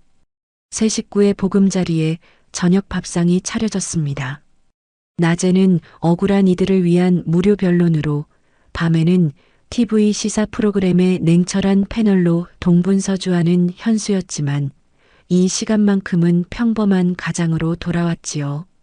남부럽지 않은 재력가에 존경받는 명사가 되었어도 화려한 레스토랑보다는 가족과 함께 먹는 보글보글 된장찌개가 그에게는 최고의 만찬이었습니다. 널찍한 거실을 채운 건 비싼 가구가 아니라 서로를 아끼는 세 사람의 따뜻한 온기였습니다. 별이가 두부 한 조각을 호흡으로 현수의 입에 넣어주었습니다. 맛있다. 우리 윤희 씨 솜씨는 여전하네. 10년 전 고시촌에서 해주던 딱 그 맛이야. 현수가 윤희의 손을 잡으며 그윽하게 바라보자 윤희는 수줍게 웃으며 고개를 숙였습니다. 오빠도 참. 애 앞에서. 식사가 끝나갈 무렵 현수는 책장 깊숙이 넣어두었던 물건을 꺼내왔습니다.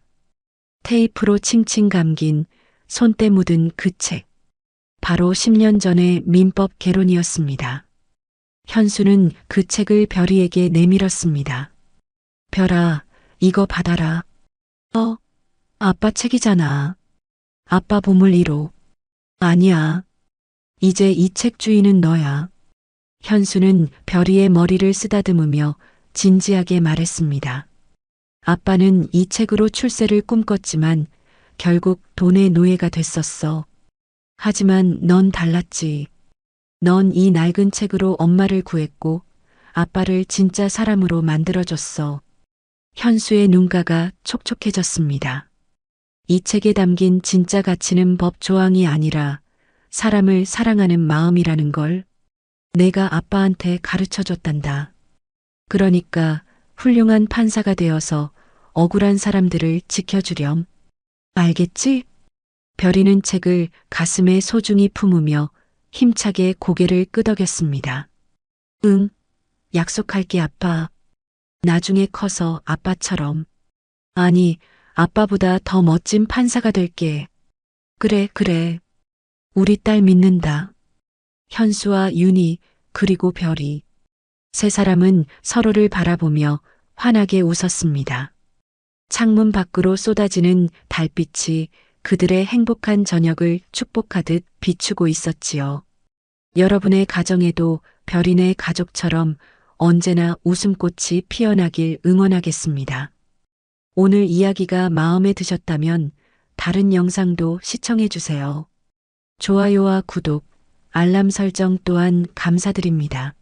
또 이야기를 보시고 마음에 남은 장면이 있으셨다면 댓글로 나눠주세요. 선생님의 한마디가 또 다른 분께 깊은 울림이 될 수 있습니다. 채널 달달달 인생여행을 시청해 주셔서 늘 감사합니다. 건강이 최고예요. 하루 한번 운동 잊지 마세요.